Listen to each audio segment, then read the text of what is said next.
Ali roziyallohu anhuning bir ajoyib gaplari bor. Odamlarni rozi qilish oxiri yetib bo'lmaydigan bir g'oya degan.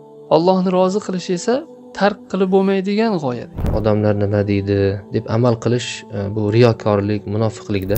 Odamlarni rozi qilaman deb shu haromga qo'l uradi, aslida odamlar ham yomon ko'rib qoladi bu odam. O'zini aqidasida, o'zini tutgan yo'lida bu sobit emas ekan deydi. Endi Alloh rozi bo'lgandan keyin odamlarni ham rozi qilib qo'yadi. Chunki odamlarning qalbi Allohning qo'lida-da. Endi aytish mumkin kimdir, haqiqatdan ham odamlar nima deydi? Odamlarning og'zini yopib bo'lmaydi-ku desa to'g'ri, lekin quloqimizni yopishimiz imkoni bor. Odamlarning og'zini yopolmaganmiz. O'zi bunday o'ylab qaraydigan bo'lsak, odamlar nima deydi deb yashayveradi-yu, lekin o'zi aslida odamlarning bir-biri bilan ishi yo'q. Ana shu odamlar, tasavvur qiling, odamlar nima deydi deb turib haqqa ergashmaganlar. Qiyomat kuni kelib aytadimi? Mayli, sen chiq, o'rningga men kiraman jahannamga deb ayta oladimi? Yo'q. Bismillahirrohmanirrohim. Bismillahirrohmanirrohim. Alhamdulillahi robbil alamin. Wassalatu wassalamu ala ashrafil anbiya'i wal mursalin nabiyina Muhammadin wa ala alihi wa ashabihi wa man tabi'ahum bi ihsanin ila yawmiddin. Amma ba'd. Assalomu alaykum va rahmatullohi va barakatuh. Salaf solihlar bir-birlarini ko'rib qolishsa, ijlis bina nu'min sa'a. Keling ikki og'iz iymonlashaylik deyshar edi. Salaf solihlarda mana shu urf-odatlariga binoan, mana shu urf-odatlariga amal qilgan holda Abdulloh Usmon birodarimiz bilan shu iymonlashuv darslarini boshlagan edik. Shu darsni davom ettiramiz bugun. Bugungi mavzuyimiz ko'pchilik odamlarni boshini qotirib, ko'pchilik odamlarni o'sha fikrlashi, dunyoqarashiga o'zini ta'sirini o'tkazadigan, uni qanday yashashi, hatto ba'zida shu iymondan mahrum bo'lib qolishiga sabab bo'layotgan narsa odamlar nima deydi deb yashash. Shu haqda bo'ladi. Abdulloh, xush kelibsiz. O'zi bu odamlar nima deydi deb yashash nima o'zi bu? Qanaqa narsa? Buni insonning hayotiga qanday ta'siri bor? Va alaykum assalom va rahmatullohi va barakatuh. Alhamdulillah vassalatu vassalamu ala rasulillah va ala alihi va ashabihi va man wala. Alloh ajringizni bersin aka, mana haqiqatdan ham bizning hayotimizdagi aksar sa'y-harakatlarimiz mana shu yo'lda bo'ladi. Biz o'zi ko'pincha o'zimizni hayotimizni emas, balki atrofdagilar biz haqimizda tuzib bergan bir filmdagi rolni o'ynaymiz ekan hayotda. Bu odamlar nima deydi? Mahalla-ko'y nima deydi?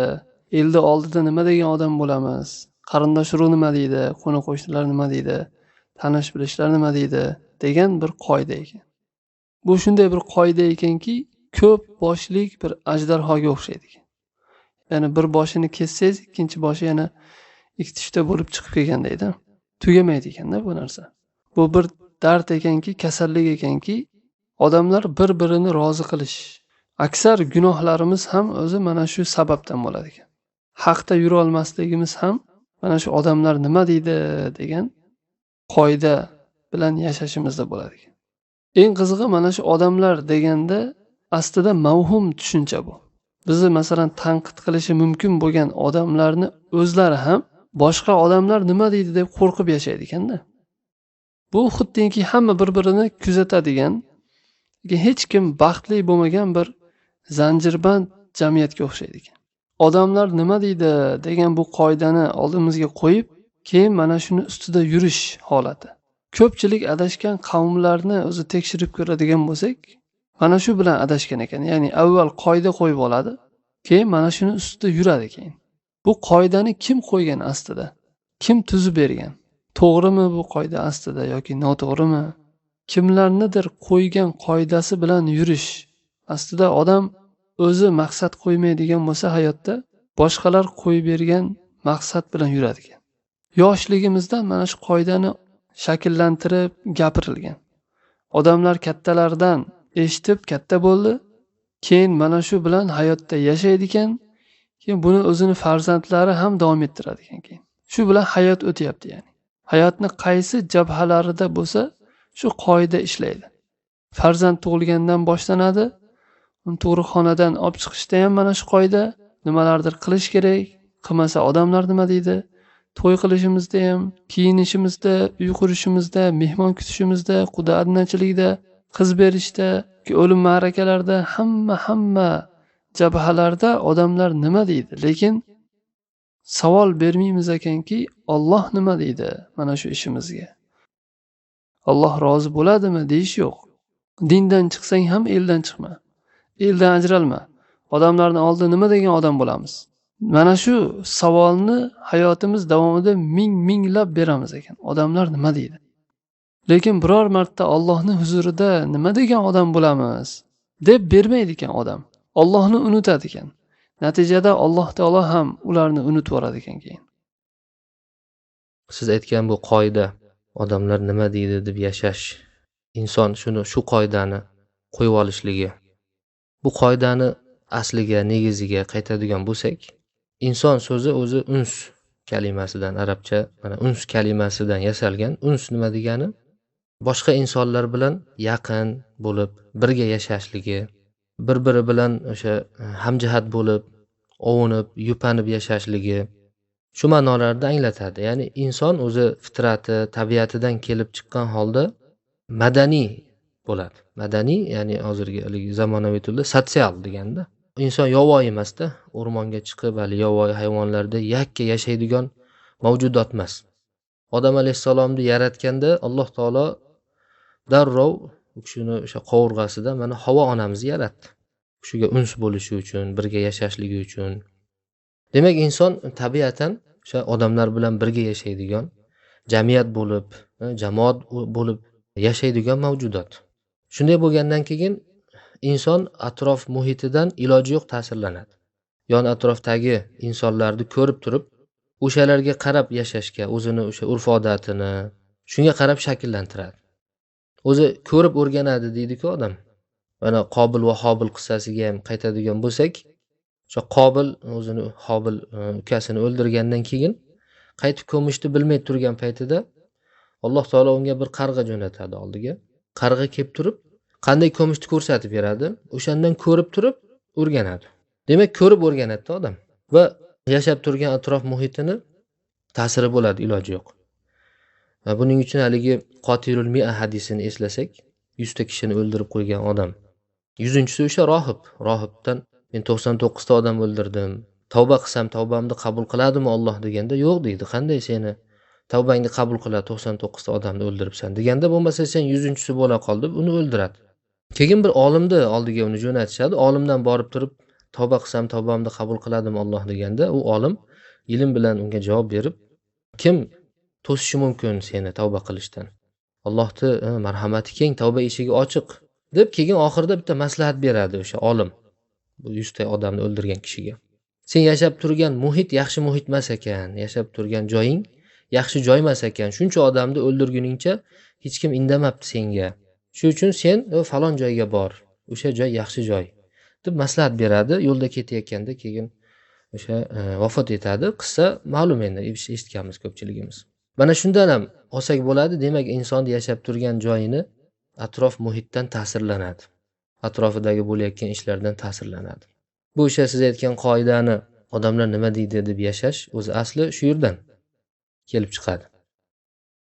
Haqiqatdan ham qanday kelib chiqqanliklarini yaxshi tushuntirib berdingiz.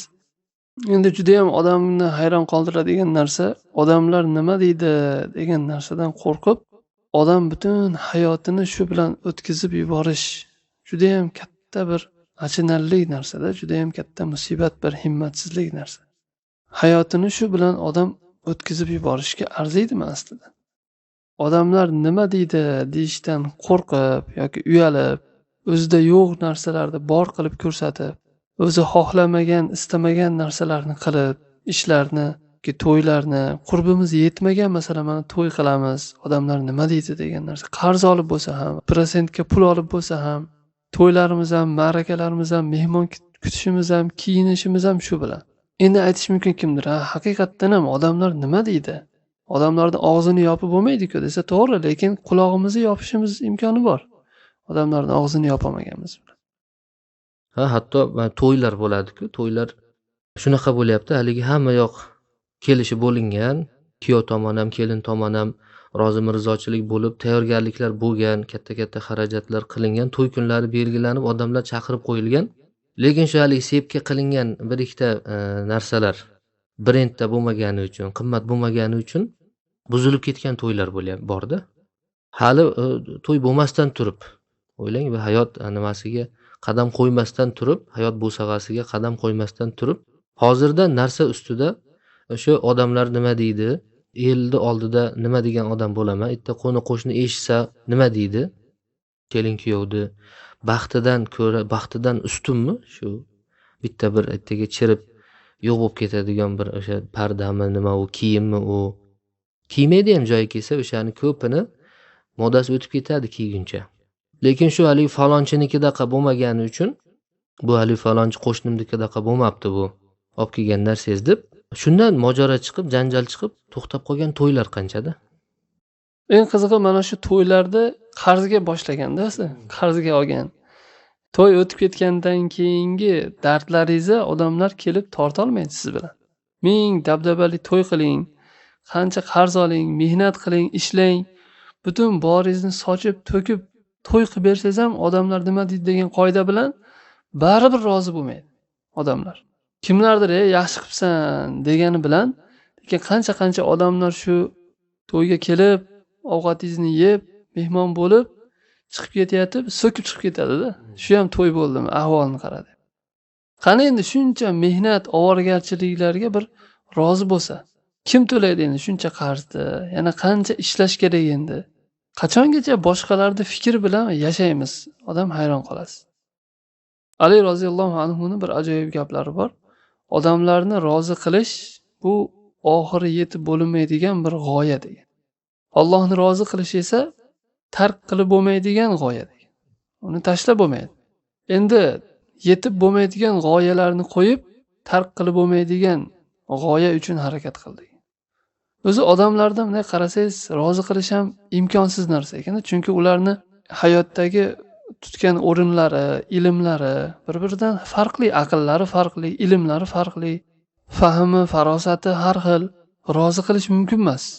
Allohni rozi qilsak, o'zi mana shu yetadi ekan. Hammani o'zini bir qarashi bor. Haliga aytiladi, apandi eshakda o'g'lini mindirib olib ketayotganda odamlar ko'rib, "Ya qaranglar, ota bola eshakka chiqib olibdi" degan. Keyin apandi o'g'lini mindirib o'zi tushib olgan, eshakka ozor bo'lmasin. Shunda odamlar ko'rib, ota tushib yerda yurib o'g'lini mindirib olibdi. O'g'liga uyatmasmi, otasini mindirmaydimi deydi. Keyin o'g'lini tushirib, ota o'zi minib oladi. Shunda o'g'li yosh bolani yerga tushirib qo'yib, piyoda charchatib, ota minib olganini qaranglar. Keyin ota ham, o'g'il ham yerga tushib piyoda yurib, eshakni yetalab yurganda, tayyor eshak turib, yerda yurishibdi, ahvolni qaranglar deydi. Nima qilsangiz ham odamlar gapiradi ekanda. Ya'ni haq bunaqa qilib topilmaydi.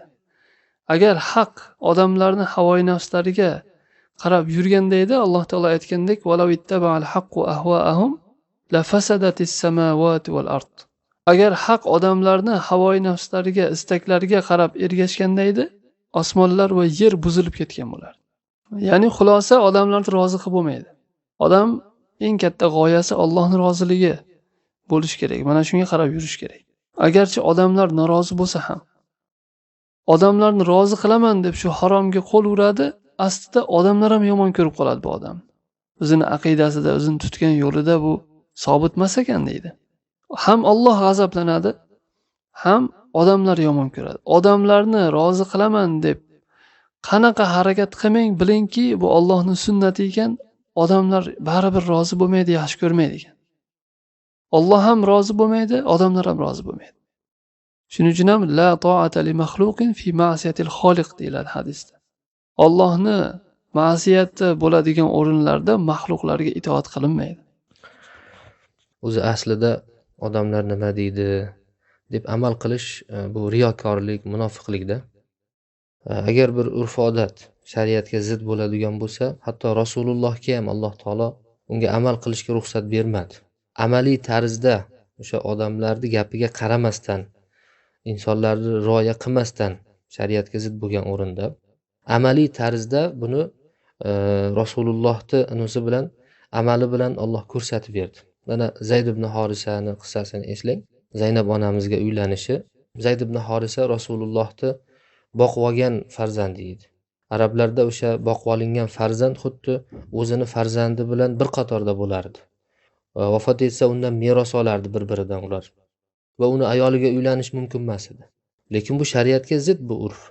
Boqib olingan bola hech qachon o'zini bolasidek bo'lmaydi insonga. U xoh qarindoshi bo'lsa ham. Shuni Rasulullohning amalida Alloh taolo ko'rsatib berdi. Mana Ahzob surasida Alloh taolo aytdi: "Va iz taqulu lillazi an'ama Allohu alayhi va an'amta alayhi amsik alayka zawjak wattaqillah va tukhfi fi nafsika ma Allohu mubdihi va takhshan nas wallohu ahaqqu an takhshah." Alloh unga iymonni inom etgan va siz unga ozodlikni inom etgan kishiga, ya'ni Zayd ibn Horisaga, ayolingni ushlab tur, ya'ni undan ayrilma, ajrashma, Allohdan taqvo qil dedingiz. Va ichingizda Alloh uni yaqinda oshkor qiladigan narsani yashirdingiz va odamlardan qo'rqdingiz. Vaholanki Alloh undan qo'rqishingizga haqliroq dedi. Va Alloh taolo Rasulullohga hatto tanbeh beryapti. Va taxshannas, ya'ni odamlar nima deydi? Ularda oldida nima degan odam bo'laman? O'zini o'g'lini ayoliga uylanyapti degan gap tarqatadi odamlar. Rasululloh mana shundan biroz cho'chib, u kishi ham inson bo'lgan, u odamlarning ichida yashagan, o'sha arab jamiyatida mana shu urf-odatga amal qilib kelingan shu paytgacha. Shularning orasida yashagan. O'shaning uchun Rasululloh ham hatto ana shunaqa nimaga tushyaptiki, odamlar nima deydi deb o'ylab qolyapti. Lekin Alloh taolo buni Rasulullohga ham hatto izn bermadi. Aytdiki: "Falamma qada Zaydun minha wataran zawwajnakaha." Zayd uni talog'ini bergandan keyin sizni unga uylantirdik biz, deyapti. Shuning uchun Zaynab onamiz aytib yurar edi: "Sizlarda hammalaringni otalaring, valilaring turmushga bergan, meni Alloh taolo 7 qat osmonning ustida turib turmushga bergan" deb, u kishini fazilati Zaynab onamizni Alloh taolo o'zi turmushga berib, Rasululloh u kishiga uylangan. "Likayla yakuna alal mu'minina harajun fi azwaji ad'iyahim iza qada minhunna watara va kana amrullohi maf'ula", deyapti. Allohning buyrug'i, Allohning amri so'zsiz amalga oshadi. Haqiqatdan ham, yoki yana bitta misol, bir boy, mashhur bo'lgan, taniqli bo'lgan qabiladan G'omidiyalik bir ayol o'g'illik qilib qo'yadi. O'g'illik qilib qo'yganda endi uni qo'li kesilish kerak. Keyin hamma odamlar to'planib, mana shu Zayd ibn Horisa radhiyallohu anhuni o'g'illari Usoma radhiyallohu anhuga kelib, Rasululloh bilan gaplashgan.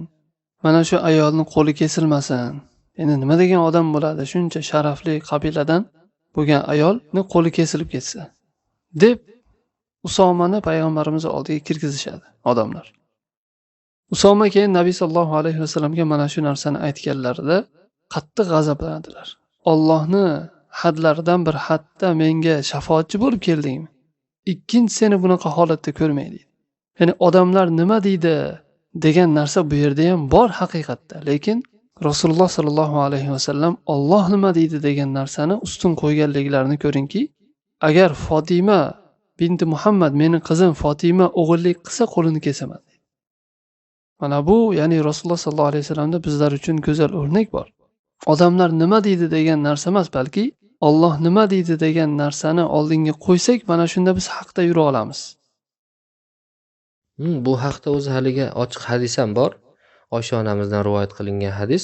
Rasululloh aytadi: "Manil tamasa ridalloh bi saxatin nas radhiyallohu anhu."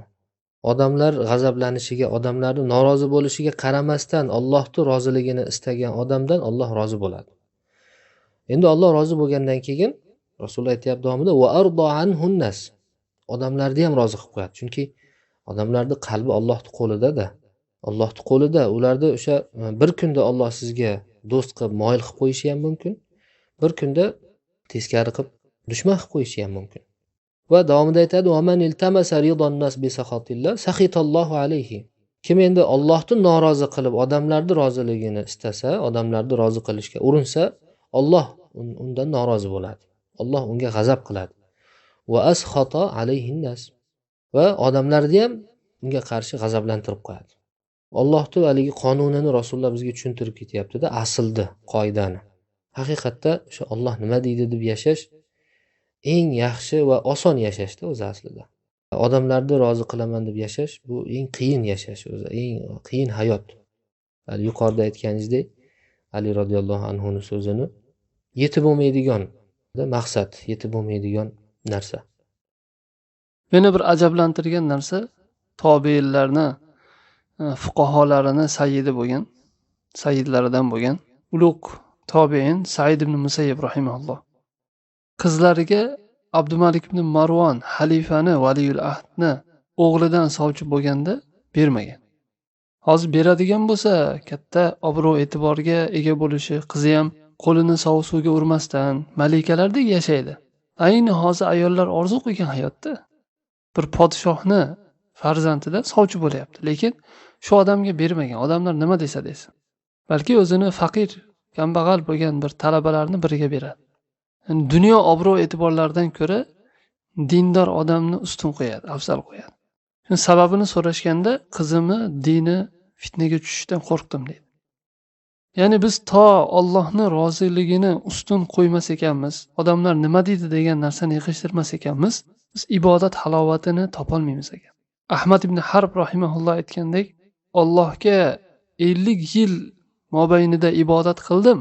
Ibodat halovatini 3 ta narsani tark qilmaguncha topolmadim degan. 3 ta narsani tashladim, keyin topdim. Birinchisi odamlarning roziligini tark qildim degan. Odamlar nima deydi? Odamlarni rozi qilishim kerak. Bir odam to'yga aytadi, bormasangiz xafa bo'ladi. Borsangiz bir munkar to'y, harom harish aroq qo'yiladi, musiqa yangragan, ayollar ochiq-sochiq. Mana shunaqa odamlarning roziligini chetga surib qo'ydim, hatto haqni gapirishga qodir bo'ldim deydi. Va fosiqlar bilan hamsuhbat bo'lib yurishni chetga surdim, hatto solihlar bilan hamsuhbat bo'lishga erishdim degan. Va dunyo halovatini tark qildim, hatto oxirat halovatini topdim. Hozirgi odamlar bilan o'zini o'rtasidagi aloqalarni tiklashga harakat qiladi. Salaflar bo'lsa Alloh bilan o'zini o'rtasini isloh qilishga harakat qilgan. Mana Muhammad Hasson, hozirgi Misrlik olimlardan hafizahulloh, tush ko'rgan ekanlar, o'zlari haqida aytib berganlar. Tushlarida Imom Ahmad rahimahullohni ilm majlislarida o'tirgan ekan. Odam gavjum ko'p, odam o'rab olgan endi imomni. Imom o'rtada bir kursida o'tiribdi deydi. Keyin imomni oldiga ming harakat qilyapman, borishga hech bora olmayapman deydi. Odam ko'p. Keyin Imom Ahmad mana shu yigitni o'tkazib yuboringlar meni oldimga degan ekan. Muhammad Hasson ya'ni. Keyin Muhammad Hasson odamlarni yelkalaridan oshib o'tib Imom Ahmadning oldiga borganda qo'llari bilan so'rashib, salomlashib, "Sheyx, menga nasihat qiling" degan ekan, tushlarida bo'layotgan narsa. Menga nasihat qiling deganda, o'zing bilan Allohning o'rtasini isloh qil degan. Qisqacha nasihat. Agar tirik bo'lganda ham Alloh alam shunaqa derdi-da endi masalan. Tushlaridagi nasihatni ko'ring-da, Alloh bilan o'zingni o'rtangni isloh qil deyapti. Ya'ni mana bu maqtalingan narsa bizni shariatimizda wala yaxofuna lawmata laim. Ular malomatchini malomatidan qo'rqmaydilar degan. Kim nima, odamlar nima deydi degan narsani tashlamagunimizcha biz haqiqatdan ham haqda yurishimiz, Allohga bir xotirjam ibodat qilishimiz, ibodat halovatini topishimiz, Alloh bilan o'zimizning o'rtamizda isloh bo'lishi hosil bo'lmaydi ekan.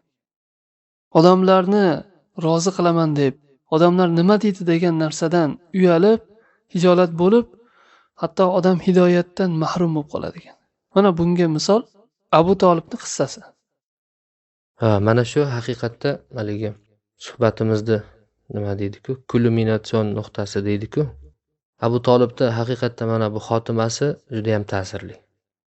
U Rasulullohning amakisi bo'lgan, otasi bo'lgan desak ham bo'ladi-da. Bobosidan keyin 8 yoshida Rasulullohni o'zini qaramog'iga olgan bo'lsa, u 8 yoshigacha birga yashagan. Undan keyin yana qaramog'iga olib, o'g'illarini qatoriga qo'yib, o'g'li deb bo'lgan odam o'g'lini qanchalik taniydi? U ana shunday tanigan Rasulullohni, haqligini bilgan va kamiga Rasulullohni 40 yil orqasida turib himoya qilgan. Nima qiyinchilik kelsa turib bergan. 3 yil daraga qamal bo'ldi, shu Rasulullohni deb, da'vatini deb. Bo'lmasa Abu Lahabga o'xshab menga nima deb yuz o'girib tashab ketsa bo'lar edi, lekin unday qilmadi. O'sha o'zini urfidan kelib chiqib, asabiyat, millatchilik ularda kuchli bo'lgan, himoya qilib turib berish kerak bo'lgan.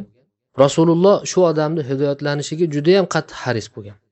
Iymon topishiga qo'lidan kelgancha harakat qilgan, tinmay da'vat qilgan. Oxirgi umidi o'lim to'shagida yotganda o'sha joyda ham Rasululloh borib turib u kishiga aytgan gapini mana eshitganmiz ko'pchiligimiz. Rasulullohning aytgan so'zi: "Ya am, ey amakijon, qul la ilaha illalloh" deyapti. Bir og'iz la ilaha illalloh deb qo'ying. Kalimatun uhajju bika indalloh. Bir og'iz gap. Bir og'iz mana shu gapni ayting. Allohning huzurida men o'zim turib, Robbim bu bandang la ilaha illalloh degan deb Allohning huzurida erta qiyomatda sizni tarafingizni olishga, himoya qilishga urinaman, harakat qilaman degan. Bitta mana shu gap aytib qo'ysangiz. Lekin Abu Tolib nima dedi? Abu Tolibni bitta mana shu joyda umrini oxirida aytib ketgan gapi, agar men bu dinni qabul qilsam, mendan keyin odamlar nima deydi? Abdul Muttalibni dinidan yuz o'girib ketdi deydimi odamlar? Men uni ko'tara olmayman degan. Qarang, bu narsa qanchalik katta shubha, qanchalik katta fitna. Shu o'lib ketgandan keyin nima qizig'i bor o'zi aslida insonga? Odamlar nima deyishligini. Nima ahamiyati bor o'lib ketganingizdan keyin siz haqingizda nima deyishini odamlarni? Lekin katta bir haligi odamdagi shahvat, g'ariza, fitrat ekanki, bu odamlar nima deydi deyish katta shubha ekanki, mana yerda kelib turgan ochiq haqni ham, haqiqatni ham qabul qilmasdan undan yuz o'girishligiga sabab bo'lib qolishi mumkin ekan. Bizning xalqimizdagi yana bir nomlaridan biri yuzxotirchilik deydi. Yuzxotirchilik, hijolatchilik. Va haqiqatdan ham ko'pincha zalolatdagilarni zalolatda yurishi yuzxotirchilik bilan bo'ladi. Ya'ni ota bobosidan kecholmaydi. Milliychilik, mahalliychilikdan kecholmaydi. Ba'zilarda o'ziga qo'yib bersa xohlamaydi mana shunday yurishga. Lekin odamlar nima deydi, mahalla ko'y nima deydi, qavm qarindoshlar ichida nima degan odam bo'laman yoki sunnatga amal qilish masalalarida soqol qo'yishga qo'ymaydi, odamlar nima deydi, nima degan odam bo'laman. Namoz o'qimaydi, xo'jayin nima deydi, boshliqlar nima deydi, odamlar nima deydi, ayollar hijob kiymaydi, dugonalarim orasida kulgu bo'laman yoki qarindoshlarining ichida shariatga qisqasi amal qilmaydi, odamlar nima deydi degan narsa bilan. Oxiri shu darajaga boradi ekanki, odam Allohdan o'zga but sanamlarni ham ushlab ana shuni oladi ekan. Odamlar nima deydi degan yuzxotirchilik bilan. Murosai madora deyiladi bu. Eldan qolma deyiladi. Odam o'ylab ko'rmaydi ekanki, hamma shu ishni qilayotgan bo'lsa, men ham qilib ketarishim kerakmi? deb odamlar poda bo'ladi ekanda. Falonchilar qilyapti-yu deb mana shularning orqasidan ergashadi ekan. Ular unday qilibdi, bular bunday qilibdi deb biz qilmasak bo'lmaydi deydi. Yuzxotirchilik. Agar shuni tashlamas ekan odam haqda tura olmaydi ekan. Alloh taolo Ankabut surasida innamattakhastum min dunillahi awthanan mawaddata baynikum fil hayatid dunya deb aytgan. Sizlar Allohni qo'yib butlarni ushladinglar, hayoti dunyoda o'rtalaringda mana shu murosai madora qilaman deb, yuzxotirchilik qilaman deb Allohni qo'yib but sanamlarni ushlab oldinglar deyapti. Ya'ni odam mana shu sababdan haqdan to'silib qoladi ekan. Hozir aytganingizdek mana Abu Tolib Rasululloh sollallohu alayhi vasallamga ergashmaganini, iymon keltirmaganini sababi mana shu qavmini yuzxotirchilik qilaman deb. Odamlar nima deydi deb iymon keltirmay butun abadiy jahannamga kirib ketishga mana rozi bo'ldi. Va bundan tashqari Quraysh qabilasidan qancha kishilar ham haqni bildi, eshitdi, lekin mana shu sabab ergashmadi. Hozir ham shunday. Odamlarning haqqa ergashmayotganining asosiy sababi mana shu odamlar nima deydi degan yuzxotirchilik. Bunday odamlar qiyomat kuni Alloh taolo shu oyatni davomida aytganki, "Summa yawmal qiyamati yakfuru ba'dukum bi ba'din." Ya'ni haqqa odamlar nima deydi degan yuzxotirchilik qilib, Allohdan o'zgaga ibodat qilib, haqdan yuz o'girganlarning holati qiyomat kunida bir-biringlarga kofir bo'lasizlar deyapti. Tonadi bir-biridan, voz kechadi. Va yal'anu ba'dukum ba'dan. Ba'zilari ba'zilarini la'natlaydi. Senga ming la'nat bo'lsin, haq kelganda olmasdan senga ergashibman deb bir-birini la'natlaydi. Lekin la'natlash bir-biriga foyda beradimi? Yo'q. Va ma'wakumun nar. Sizlarning joyinglar jahannam deyapti Alloh. Va ma'lakum min nasirin. Sizlarga yordam beruvchi yo'q. Ya'ni bir-birini la'natlagani bilan, ming afsus nadomat qilgani bilan endi jannatga kirib ketib qola olmaydi. Ana shu masalan Abu Toliblar yoki Quraysh qabilasi yoki hozir ham haq kelgandan keyin mahalla ko'yda nima degan odam bo'laman? To'g'ri, shariatda mana shu narsa harom ekan, mumkin emas ekan. Yoki falon narsani qilish kerak ekan, falon narsani qilmaslik kerak ekan. Lekin hozir men qila olmayman, nima degan odam bo'laman? degan narsa bilan haqqa ergashmasdan odam agar Alloh asrasin mana shunday jahannamga kirib qoladigan bo'lsa, qiyomat kuni hech kim yordam bera olmaydi unga. Va ma lakum min nasirin deyapti Alloh. Yordam beruvchi yo'q ularga. Sizlarga yordam beruvchi yo'q. Shu hijolat bo'lib, yuz xotirchilik qilib, odamlar nima deydi deb yurgan odamlar qani endi? Yordam bersinchi endi? Do'zaxdan olib chiqsinchi endi ularni? Yoki kamida ana shu odamlar, tasavvur qiling, odamlar nima deydi deb turib haqqa ergashmaganlar. Qiyomat kuni kelib aytadimi? Mayli, sen chiq, o'rningga men kiraman jahannamga deb ayta oladimi? Yo'q. Odam aqlini ishlatish kerak. Mahalla, ko'y, qavm, qarindosh, ana shu odamlarning hammalari to'planib kelib, mana shu odamni shu jahannamga tushishiga sabab bizmiz aslida. Biz sababchimiz. Chunki bizni nima deydi deb turib qilgan shuni. Biz uchun qildi. Endi do'zaxdan chiqsin ya Allohim deb aytadimi shular? Yo'q, hamma o'zim deb qoladi qiyomatga. Yaqinlardan qochadi bir-biridan, aka-uka, ota-ona, farzandlar bir-biridan qochadigan kun. Voz kechadi. Hamma do'zaxga tushsin, men jahannamdan ozod bo'lib qolay deb qoladigan kun. Demak, mana bu eslatmalardan odam pand-nasihat olish kerak. Odamlar nima deydi degan narsa qiyomat kuni hech qanaqa qutqarib qolmaydi odamni azobdan. Mana shu sababdan odam haqdan to'silib qoladi ekan, demak, mana bu ahamiyatli narsa. Bugungi asosan aytmoqchi bo'lgan mavzumiz ham o'zi shu. Inson haqdan to'silib qolishining asosiy sababi odamlar nima deydi deb. Shu sabab hatto qarang, mana Abu Talib kofir bo'lib o'ldi. Do'stlari uchun kofir bo'lib o'ldi mana shu Abu Talib. Uyaldi do'stlaridan. Nima degan odam bo'laman? Allohga kofir bo'ldi ya, subhanalloh. Yaxshilab o'ylab ko'rish kerakki odam, bir odam shu sabab do'zaxga tushsa, odamlar nima deydi deb. Hamma jahannamda yonayotganda undan jirkanadi. Nafratlanadi. Yoki mashalloh, mana shu odam haqiqatdan ham mard odam ekan. Allohni norozi qilsa ham, lekin odamlar nima deydi deb bizni rioya qilib mana shu joygacha kelibdi. Oxirat do'zaxga ham tushibdi demaydi hech kim. Dunyoda odamlar nima desa desin deb gap so'zlarga qolsa ham odam, lekin Allohning roziligini istagan yaxshimidi mana shu jahannamga tushgandan ko'ra?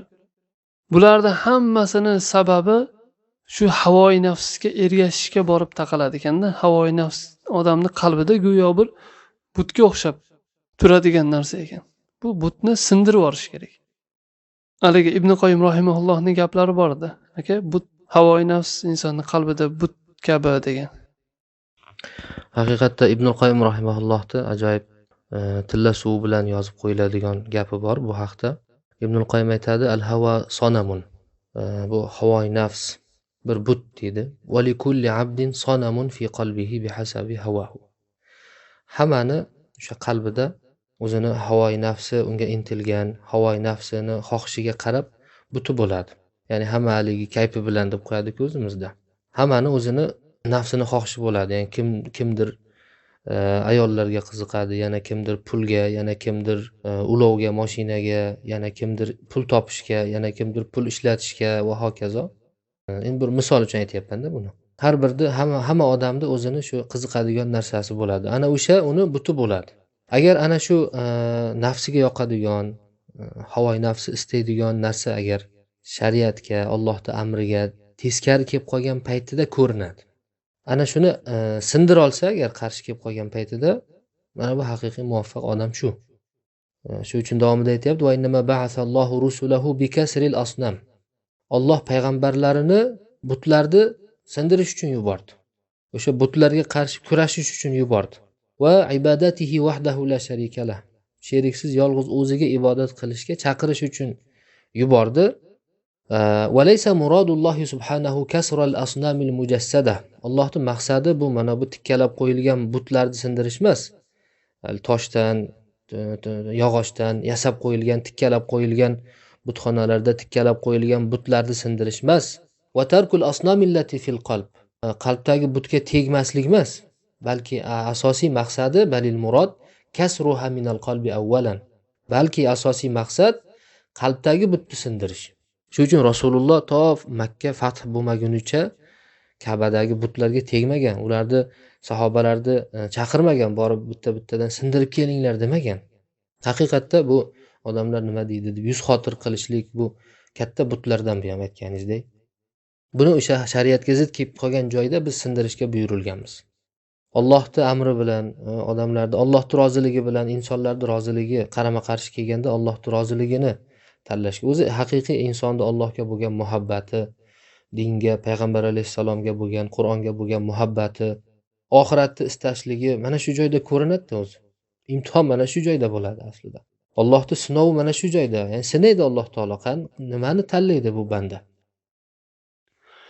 O'zi bu qoida bilan agar yuradigan bo'lsak, odamlar nima deydi desak, nima qilsak ham odam gapiradi ekan aslida. Kulsangiz ham birov nima kulyapsan deydi. Yig'lasangiz nima yig'layapsan deydi. Tursangiz ham, o'tirsangiz ham, o'tirsa o'poq, tursa so'poq deganday hamma holatingizni bir gapiradi odam. Inson Allohni rozi qilsa, Alloh rozi bo'ladigan amallarni qilsa, solih amallar qilsa, solihlar bilan yursa, shayton norozi bo'ladi ekan. Va shaytonvachchalar, mujrimlar, fosiqlar norozi bo'ladi. Agar bularni rozi qilsangiz, Alloh norozi bo'ladi. Va odamlarni rozi qilaman degan tarafga o'tsa inson Allohni rozi bo'ladi. Kimni rozi qilish kerak o'zi aslida? Qaysi tomonni tanlaydi odam? Tarafini aniqlashtirib olish kerak birinchi. Har bir odam o'ziga savol berish kerakki, men o'zi bu hayotda kimni rozi qilish uchun yashayapman? Yuribman, shuncha sa'y-harakatlarim o'zi kimni roziligi uchun? Bu o'ylantiradigan savol. Odamlar juda ham tez o'zgaradi ekan. Kimdir sizni hozir bugun maqtab tursa, ertaga yomonlaydi. Yoki yomonlayotganlar ertaga maqtashi mumkin. Qarang, mana bu tuturiqsiz bir mezonda odamlar tomonidan qo'yilgan. Mana Abdulloh ibn Salam radhiyallohu anhu ni Rasululloh sallallohu alayhi vasallam yahudlarga aytganlarki, kim bu odam sizlarning ichingizda qanaqa odam deb bilasizlar deganda, sayyidimizning o'g'li juda ham yaxshi deb maqtab ketgan.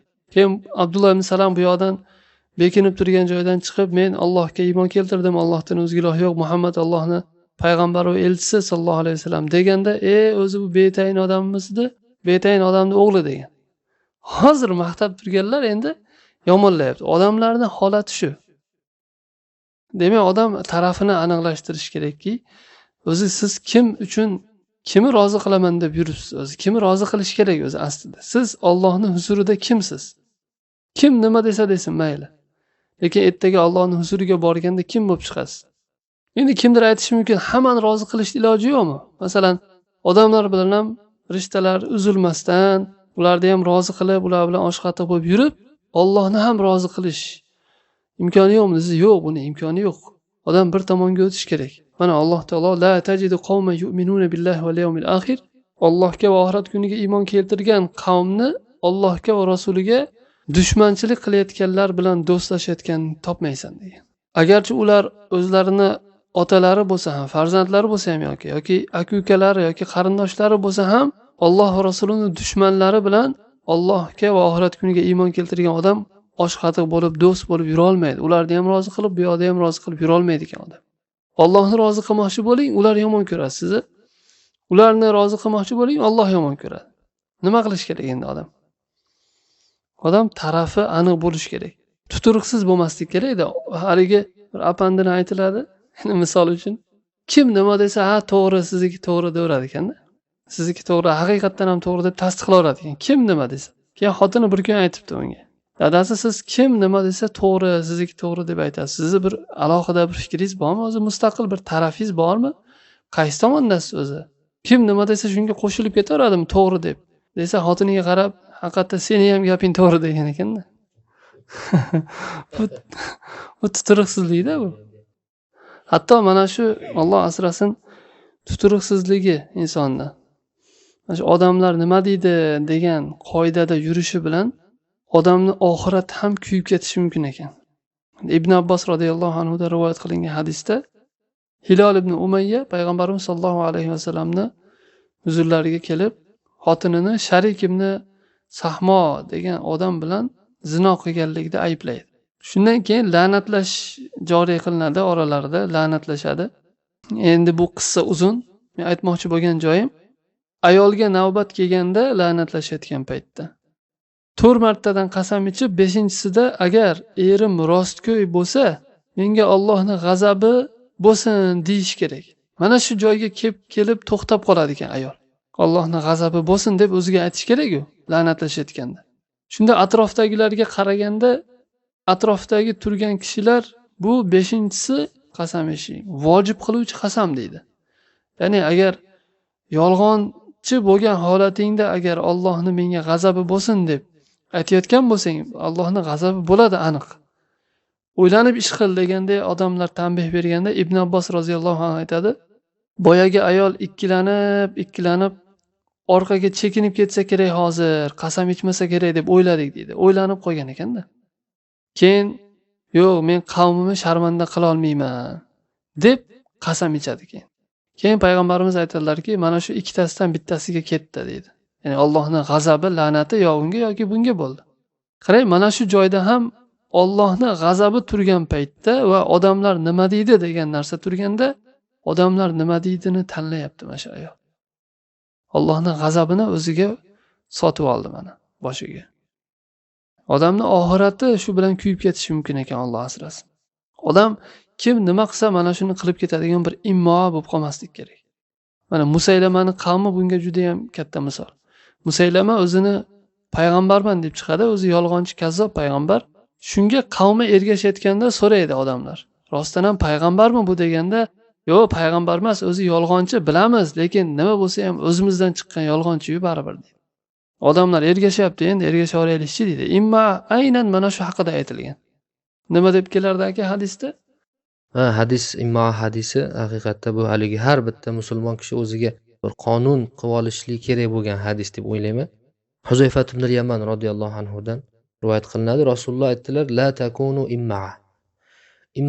Imma'a bo'lmang deyapti. Imma'a degani bu haligi moslashuvchan. O'zi hadis davomida Rasululloh yaxshi tushuntirgan. Mana Rasulullohning haligi bayoni, sharhini o'qiylik yaxshisi. Rasululloh aytayaptiki: "Taquluna in ahsana an-nasu ahsanna va in zalamu zalamna." Imma'ni tushuntiryapti. Imma kim desa, odamlar yaxshilik qilayotgan bo'lsa, atrofdagi odamlar hammasi yaxshi bo'lsa, biz ham yaxshi bo'lamiz. Va in zalamu zalamna, agar zolim bo'lsa, biz ham qo'shilib zolim bo'lamiz. Ya'ni kunga boqar deganida. Moslashuvchan, kunga boqar, shaxsiyatsiz. Kim nima qilsa, shuni qilib ketadigan odam. Odamlar o'nglansa, bu ham qo'shilib o'nglanadi. Odamlar hamma hajga, umraga borayotgan bo'lsa, qo'shilib hajga, umraga borib, namoz o'qib, hijobga kirib qoladi.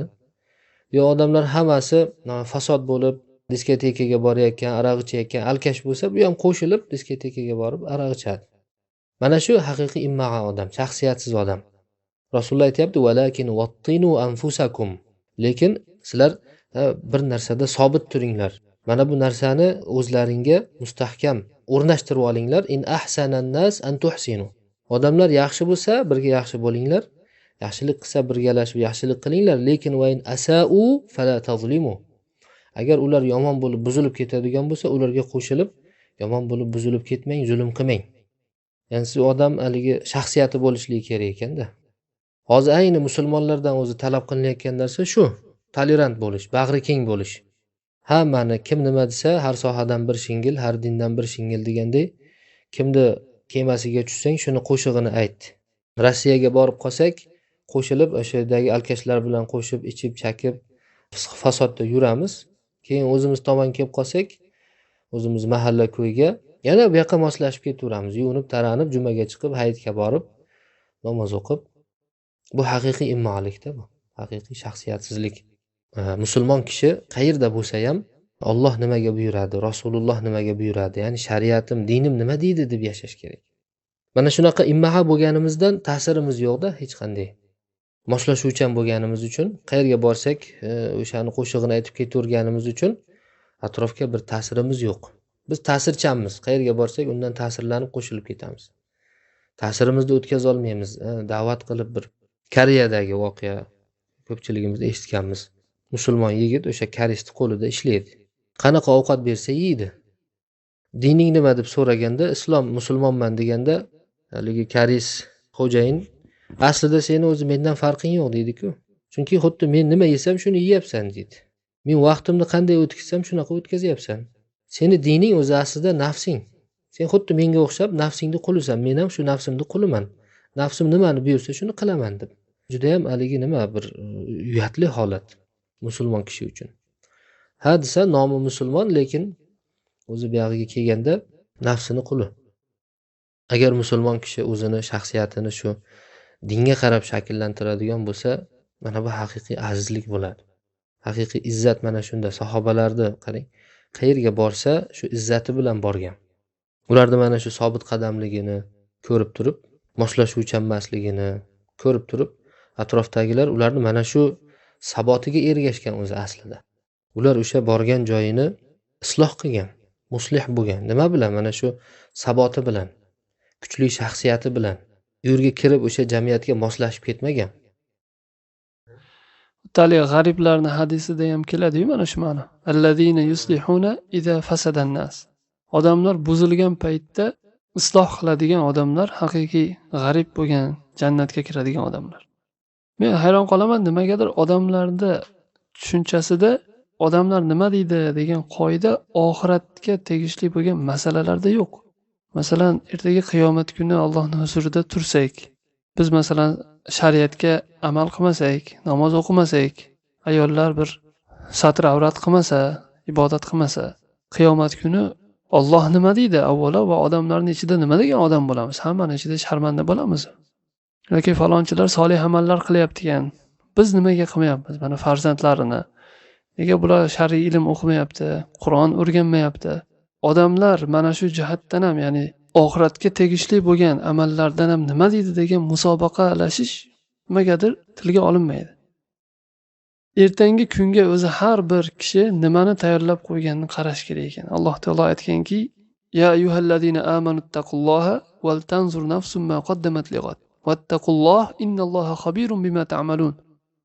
Ey iymon keltirganlar, Allohdan taqvo qilinglar, Allohdan qo'rqinglar va har bir nafs ertangi kunga nimani taqdim qilganligini qarasin. Ya'ni qiyomat kuni uchun nimani tayyorlab qo'yganini qarash kerak odam. Nimalarni olib borasiz hozir?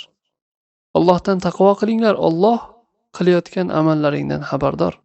Inson har bir hayotdagi qo'yadigan qadamini mana shu bilan agar bosadigan bo'lsa, ancha tartibga kelib qoladi. Hasan Basri rahimahulloh aytganlarki, qo'lim bilan nimani ushlasam, oyog'im bilan qayerga yurib bormoqchi bo'lsam, tilim bilan nimani gapirsam, ko'zim bilan qayerga qarasam, avval qarayman, Allohning toatigami bu yoki ma'siyatigami? Agar Allohning toatiga bo'lsa, qadam qo'yaman, agar ma'siyatga bo'lsa, o'zimni ortga olaman degan. Mana bu ertangi kunlikka tayyorgarlik ko'rish. Alloh nima deydi degan tushunchadan kelib chiqayotgan amal bu. Imom Ibn Daqiq al-Ayd rahimahulloh juda bir ajoyib gapirganlar. Biror bir gap gapiradigan bo'lsam yoki biror ish qiladigan bo'lsam, odamlar nima deydi deb emas, balki Allohning huzurida mana shunga javob bera olamanmi, yo'qmi? Ya'ni meni foydamga hujjat bo'lyaptimi yoki zararimgami deb qarayman. Ya'ni shuni javobini tayyorlab qo'yganman. Nima gap gapirsam, nima ish qilgan bo'lsam, javobi bor menda. Javobini tayyorlab qo'yib keyin qilaman degan. Mana shu odamlar nima deydi degan narsa hayotimizga mezon bo'la oladimi? Mana shu haqida ozroq to'xtalsak. Odamlar nima deydi? Xo'p, masalan, qaysi odamlar? Yer yuzidagi odamlarmi yoki oldin o'tib ketgan odamlarmi? Agar kim nima deyishini mezon qiladigan bo'lsak-da. Masalan, Odam alayhisalomdan buyon o'tgan odamlar mezonmi bizga? Yoki ozroq orqaga qaytadigan bo'lsak, ota-bobolarimiz mezonmi? Yoki bundan keyin keladigan odamlar mezonmi? Ya tabiiyki hozir yashab turgan davrimizdagilar mezon deb aytilishi mumkin-da. Xo'p, mayli, ular ichida 8 milliard odam bo'lsa agar, qaysi biri mezon? Ulardan faqat musulmonlar mezon deyish mumkin. Qaysi musulmonlar? Aynan qaysi musulmon? O'zbeklarmi? Boshqa millat? O'zbeklar deydigan bo'lsak, o'zbeklarning ichida ham turli urf-odatlar bor, turli saviyalar bor, har xil odamlar bor. O'qimishli, johil, boy, kambag'al, yosh, qari, erkak, ayol, qaysi odamlar mezon bizga? Demak, bu noma'lum bir qorong'u mezonda. Bu mezon emas, demak, mezon shariat bo'lishi kerak. Oyat keltirdik-ku, "Valau ittabal haqqu ahwaahum", agar haq odamlarni havoi nafslariga qarab yurganda edi, osmonlar va yer buzilib ketgan bo'lardi. Shuning uchun ham Sufyon ibn Uyayna rahimahulloh aytganlar. Rasululloh sallallohu alayhi va sallam u kishi mezonlar deganlar. Mizanul akbar deganlar. Katta mezon. Mana shu payg'ambarimizni xulqlari, siratlari, yurish-turishlari, hidoyatlari, yo'llariga qarab hamma narsa shunga hisob ko'riladi, ko'ndalang qilinadi. Haqqa muvofiq bo'lgani olinadi, unga qarshi bo'lgani demak tashlanadi. Imom Malik aytgandek, har qanday gap olinadi, odamning gapi tashlanadi, illo payg'ambarimizning gaplari faqat olinadi, tashladigan narsa yo'q. Mana shu shariat demak mezon ekan biz uchun. Odamlar mezon, nari mahalladagilar mezon, falonchi boylar mezon emas. Mezon mana shu shariat. Payg'ambarimiz sollallohu alayhi vasallam mezon. Mana shu shariatni agar mahkam tutsak, biz najot topamiz. Bo'lmasa g'arq bo'lamiz. Imom Molik rahimahulloh mana shu dinimizni go'yo bir kemaga o'xshatib aytganlar. Sunnat, ya'ni din, payg'ambarimiz olib kelgan shariat bu kema, xuddiki Nuhning kemasi kabi deganlar. Kim Nuhning kemasiga mingan bo'lsa najot topdi, ortda qolgan bo'lsa cho'kib ketdi-ku. Qiyomatgacha bo'lgan qoida shu aslida. Shu shariat mezoniga tushgan odam najot topadi. Shariat kemasiga chiqqan odam najot topadi. Bundan ortda qolgan odam, urf-odatimiz, mentalitetimiz, odamlar nima deydi degan kemaga chiqqan odam cho'kib ketadi. Eng qizig'i, har bir odam boshqalar nima deydi deb o'ylaydi ekan, shu bilan band bo'lar ekan, lekin hech kimi boshqalar bilan aslida ishi ham yo'q ekan. Nahotki inson butun molini, vaqtini, umrini topgan, tutganini mana shu odamlar nima deyish yo'lida qurbon qilib yuborsa. Odamlar nima deydi? Endi odamlar nimadir deydi-da baribir. Ba'zilar kiyinishda shunday, kiyim sotib oladi, kiyim sotib olayotganda o'zini hojati uchun emas, odamlar nima deydi? Har aynakka qaraganda, kiyib ko'rayotganda odamlar nima deydi hozir shunga? Jo'ralarning ichida, mahalla-ko'yda, mehmonda, keyin ba'zilar uyga olib kelib turib kiyimni yana almashtirib keladi. Bo'lmadi bu. Uyda yoqmay qoladi. Odamlar nima deydi? Ko'chaga chiqayotganda kiyinishimiz ham shu. Odamlar nima deydi? Uniki yoki buniki, yo bu bo'lmadi, narigini berib yubor, odamlar nima deydi? Mehmon ketayotganimizda ham shu, to'yga ketayotganda ham shu. To'yga kiyib borgan kiyimni keyingi safar kiyish uyat ekan endi. Har borganda yangi kiyish kerak. Nimaga? Odamlar nima deydi? Bu dabdabaga berilish deyiladi. Alloh taolo biror qishloqni halok qilmoqchi bo'lsa, mana oyatda keladi: "Va iza aradna an nuhlika qaryatan amarna mutrafiha." Bir qishloqni halok qilishni istasak, uni maishat parastlariga, maishatbozlariga buyurardik. Fa fasaqu fiha, unda fosiqlik ishlarini qilardilar. Fa haqqo alayhal qawlu, keyin ularga azob so'zi haq bo'ladi. Fa dammarnaha tadmira, yer bilan yakson qilib yuboramiz dedi. O'zi bunday o'ylab qaraydigan bo'lsak, o'sha hozir aytganingizdek, hamma odamlar nima deydi deb yashayveradi-yu, lekin o'zi aslida odamlarning bir-biri bilan ishi yo'q, xosatan hozirgidek hali zamon shitob bilan oqib ketayotgan paytda yangilik juda ko'pda. Siz haligi bitta bir shov-shuvli xabaringiz ham ertaga ozgina vaqtdan keyin, masalan 1 soatdan keyin, 2 soatdan keyin, 1 kundan keyin, 2 kundan keyin shunday chekkada qolib ketadi. Nimaga? Chunki yangilik ko'p. Kuniga bir hodisa, butun dunyo hozir bir shaharda bo'lib qolgan. Odam bemalol o'tirib o'sha mana shu telefon orqali dunyoda narigi bir chekkasida nima bo'layotganini kuzatyapti, qarayapti-da. Undan tashqari shu odamlar nima deydi deb yashash bir baxt keltiradimi? Xo'p, odamlar nima deydi deb ham yashadik, shunga rioya qildik. Ipidan simigacha harakat qildik rioya qilishga. Baxtli bo'lyaptimi mana shu mantiq bilan, shu fikr bilan mana to'y qilganlar aytaylik. Borgan joyida yaxshi baxt topib yashab ketyaptimi? Shu rahmat aytayaptimi? Odamlar aytgandek bo'ldi, falonchi qo'shnimnikidek bo'ldi, pismadonchi boydekidek bo'ldi, undan ham yaxshi bo'ldi, zo'r bo'ldi, baraka toping deb hurmat qilib, izzat qilib shu borgan joyida qiz yaxshi yashab ketyaptimi? Yo'q, aksincha ayni shu mantiq bilan bo'lgan to'ylar ko'p yo boshlanmasdan tugayapti yoki to'y bo'lib o'tsa ham uzoqqa bormasdan yana qaytib kelyapti. Ko'ch-ko'ronni ko'tarib yana onasini uyiga qaytib kelyapti, otasini uyiga qaytib kelyapti qiz. Agar baxt keltirgan deydi, buni birinchi o'rinda o'sha salafi solihlar, bizdan yaxshi insonlar, Rasululloh, sahobalar bunga amal qilib bizga ko'rsatib bergan bo'lar edi. Bu narsa aslida bir ajoyib narsa ekanki, odamlar nima deydi degan narsa o'zi noma'lum ekan. Qarang, savolni o'zidan. Odamlar nima deydi? Nima deydi shu odamlar? Hali yo'q-da, bu noma'lum. Noma'lum narsaga shuncha dabdaba, qiyinchilik. To'g'ri, odamlarning holatini ham e'tiborga olish kerak, lekin bu Allohning roziligidan keyin e'tibor beriladigan narsa. Mana hozir aytganingizdek, mana qiz uzatyapmiz jamiyatda, kelin olyapmiz. Lekin mana shu zanjirdan hali ham bir ozor chekyapmizki, bir kechada kiyadigan bir kelinni mana ko'ylagiga ijaraga olinadi u ham. Bu uchun qizni otasi yoki aka ukasi qancha qiynalib ishlashi kerak. Uni zaksi uchun sarflanadigan, to'y uchun, artistlari uchun, kiyim-kechagi uchun sarflanadigan sarf xarajatlar bir kechada o'tib ketadi. Lekin qancha odam ishlaydi, qanday qilib mana shu qizni ko'ngliga sig'adi shu narsa. Bir kechada ijaraga oladigan yoki o'zi sotib oladigan xarajatlari uchun otasini, akasini, ukasini necha yillab qiynab ishlashiga rozi bo'ladi shu. Bo'lib ham bu shariatga xilof aslida. Bunday to'y, bunday kiyimni kiyib, o'zi harom ma'siyatlar bilan to'la bo'lgan o'zi to'ylar. Shu bilan birga qancha isrof tarafini aytmoqchiman-da. Shu kerakmi endi? Nima kerak bor? Bu qiziq xalqimiz ekanda. Yillab ishlab zo'rg'a topgan pulini bir kechada shu artistni boshidan sochib yuboramiz ekan.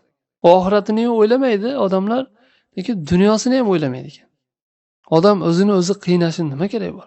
Qachon bir rohatlanib yashaymiz? Shu odamlar nima deydi degan narsani tashlagandagina keyin rohat keladi. Mana Rasululloh sollallohu alayhi vasallam qanday uylanganlar? Sofiya onamizga bir jangdan, safarda qaytishlarida yo'l-yo'lakay uylanganlar. Kimda nima bo'lsa olib kelsin deganlar. Hamma bir dasturxonga kimdir xurmo, kimdir suv, kimdir bir non, pishloq olib kelganlar. Shu o'tirib ovqatlanganlar, turib ketganlar. Bo'ldi, to'y bo'lgan shu. Shu odamlardan so'raylik, mana Rasululloh sollallohu alayhi vasallam bizni payg'ambarimizmi? Bizlar uchun Rasulullohda go'zal o'rnak namuna bormi, yo'qmi? Agar yo'q desa, u zotan musulmon emas. Agar ha, meni payg'ambarim go'zal o'rnak namuna bor, ergashaman Rasulullohga, ergashsam mana shunda baxtli bo'laman desa, nima uchun mana shu masalalarda ergashmayapmiz biz? Bunga javob yo'q. Sahobalarning to'ylarini qarang.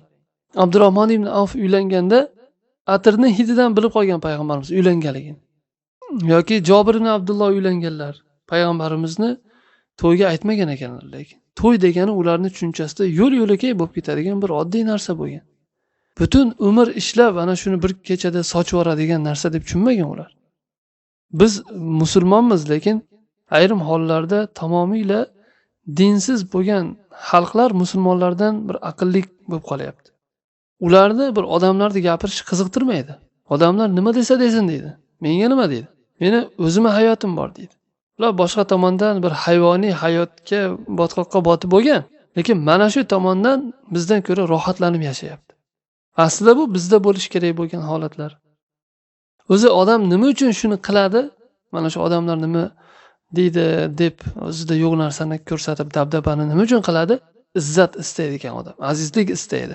Lekin shuni bilaylikki, azizlik, izzat bunda emas. Haligi Umar ibn Hattobning voqeasi bor edi-ku aka. Haligi Shomga kelgan vaqtda Madinadan Shom fath bo'lganda eski yirtiq yamoq kiyimida kelganida u yerdagi Amir Abu Ubayda radhiyallohu anhu qo'shinning qo'mondoni bo'ladi. Kutib olib turib Umar radhiyallohu anhuga sal yangiroq, hashamdorroq, yaxshiroq kiyim kiyib kelmabsiz. Chunki bu yerdagi xalq mana shunga qarab muomala qilar ekan deganda Umar radhiyallohu anhu o'sha mashhur gapini aytadi. Biz islom bilan aziz bo'lgan qavmimiz deydi.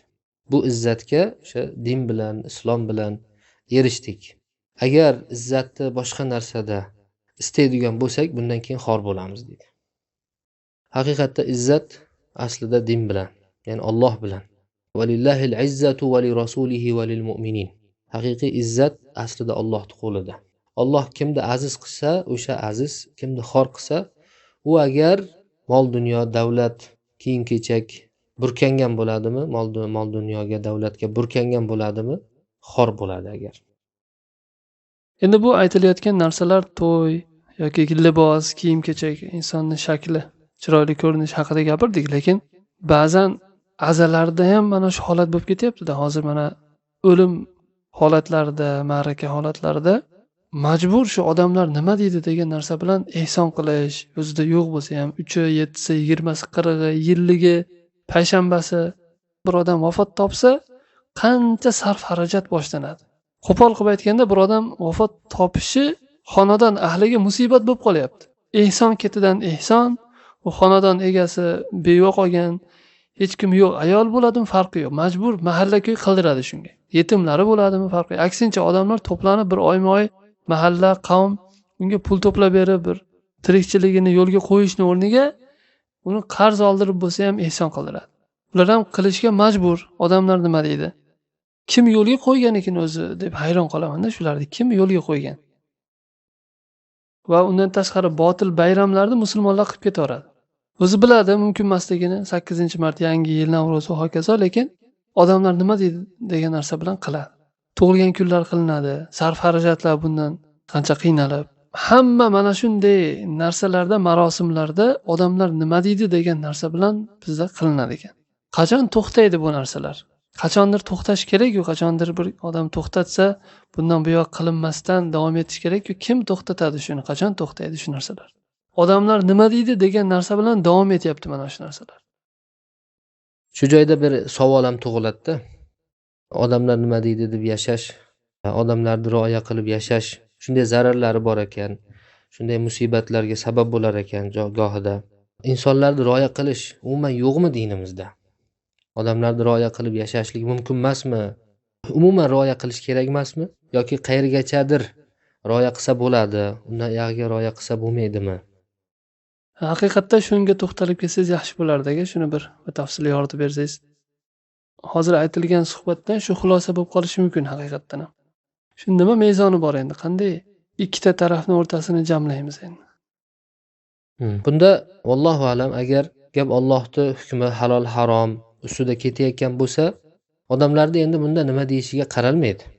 Misol uchun o'tirib bittasi chakyapti, sizga ham tutyapti. Endi odamlar nima deydi deb turib chakib yormaysiz. Ichib o'tiribdi, Alloh saqlasin, misol bir majlisda atrofdagilar nima deydi deb turib sizga uzatsa, siz ham olib shab ko'tarib yormaysiz. Balki bunda so'zsiz o'sha haromdan tiyilish va undan keyin haqda aytishlik, agar bu haqda aytilish kerak bo'lgan o'rin bo'lsa, haqda aytishlik va o'sha haqqa amal qilishlik kerak bo'lgan o'rin bu. Halol harom borasida endi bunda rioya qilinmaydi. Mana yuqorida Usama ibn Zaydni o'sha g'omidiyalik ayolga shafoatchi bo'lib kelgan qissasini aytdingiz. Bu ham mana shunga dalil bo'ladi. Ya'ni Allohning bir hadida menga shafoatchi bo'lib kelyapsanmi deb Rasululloh qattiq g'azab qilganlar. Endi agar ixtiyoriy ish, ya'ni mustahab ishlar yoki muboh ishlarda bo'ladigan bo'lsa, bunda o'sha odamlar o'rtasida katta fitnaga, dindan nafratlanishiga yoki isloh qilib bo'lmaydigan tushunmovchilikka sabab bo'lsa, uni yo o'sha kechiktirib turish yoki bo'lmasa o'shani qilmay turishlik vaqtincha. Mana nima qoida bor dinimizda, tarkus sunnati minas sunnah. Gohida o'sha sunnatni tark qilib turish, o'zi sunnat deb bilgan bir ishni fitnaga sabab bo'ladigan bo'lsa, vaqtinchalik tark qilib turishlik mumkin. Ammo bunga o'sha muvaqqatan degan qo'shimchasini qo'shishimiz kerak-da. Sunnatni tark qilib turamiz, qachon? Bir umrmi? Bir umr sunnatga amal qilmay o'tib ketamizmi? Yo'q, balki vaqtincha. To o'sha odamlarga shu orada nima buni sunnatligini sekin singdirib borish kerak bo'ladi. Buni sunnatda borligini aytib tushuntirib, ularda o'sha saviyasini ko'tarib borish kerak bo'ladi. Odamlar keyin tushunadigan ahvolga kelgandan keyin amal qilish boshlanadi. Al-muhim, ya'ni qoida bu shariatimizdagi vaqtinchalik sunnatni tark qilib turishlik sunnat gohida. Va yana bunga Rasulullohning Makka fathidagi voqeasi ham dalil bo'ladi. Makka fath qilinganda Rasululloh o'sha onamiz oldiga kirib aytadi: "Agar qavming yangi dinni qabul qilgan bo'lmaganida men Ka'bani buzib turib, hozirgi holatidan o'sha boshqacha Ibrohim alayhisalom qurgandagi holatga qaytarib qo'ygan bo'lardim", dedilar. Ya'ni ikkita eshik qilib, bitta kiradigan, bitta chiqadigan eshik va keyin haligi plan-poya bilan chiqadigan emas, balki yerdan hamma bemalol kira oladigan qilib qo'ygan bo'lar edim, dedilar. Demak, bu o'sha Ka'bani eski holatiga qaytarishlik bu sunnat amal. Bu farz, vojib amal bo'lmagan. Farz, vojib amal bo'lganda Rasululloh u hech kimga qarab o'tirmas edi, odamlarning nima deyishiga qarab o'tirmas edi. Yoki haligi dindan nafratlanib qolishiga odamlar bir ularga fitna bo'lib qolmasligi uchun ba'zi narsalarni tark qilib turish kerak dedingiz. Shunga haligi ham misol bo'lsa kerak. Rasululloh sollallohu alayhi vasallam ba'zi kishilarni munofiqligini bilib turib ham qoldirganlar, tegmaganlar. Chunki o'ldirsalar agar odamlar Muhammad ashoblarini o'ldiryapti degan gap bo'lmasin deb tark qilganlar. Haqiqatdan ham agar hozir odamlar payg'ambarimiz shu munofiqligi uchun o'ldirsalar ham odamlar bunday tushunmaydi-da. Munofiq edi u odam, shuning uchun o'ldirdi, ziyoni katta bo'lgani uchun emas, balki ashoblarini o'ldirdi, o'zini atrofida yaqin yurganlarni deb tushunadi. Uchun ham Haqiqatdan ham shunga bir katta misol bo'ladi ekan shu ham. Fitnaga sabab bo'lib odamlarni bir ko'ngli sovishiga olib boradigan bo'lsa, ba'zan bir narsalarni qilmay turish kerak bo'ladi. Va yana shu odamlarni rioya qilishga bir misol hayolimga kelib qoldi. Odam o'zidan shubhali bo'lib qoladigan narsalarni daf qilish uchun shuni rioya qilishi. Masalan, Rasululloh sollallohu alayhi vasallam gumonga boriladigan o'rinlardan saqlanishi. Masalan, Rasululloh sollallohu alayhi vasallam tunda ayollari Sofiya onamiz bilan ketayotganlarida, gaplashib turganlarida ikkita ansoriy sahoba o'tib qoladi. Shunda to'xtanglar, bu sizlarning onalaring Sofiya edi deb aytadilar. Ya'ni odamlar begona ayol bilan turibdi degan bir yomon gumonga bormasin, gapirmasin deb shuni rioya qiladilar payg'ambarimiz.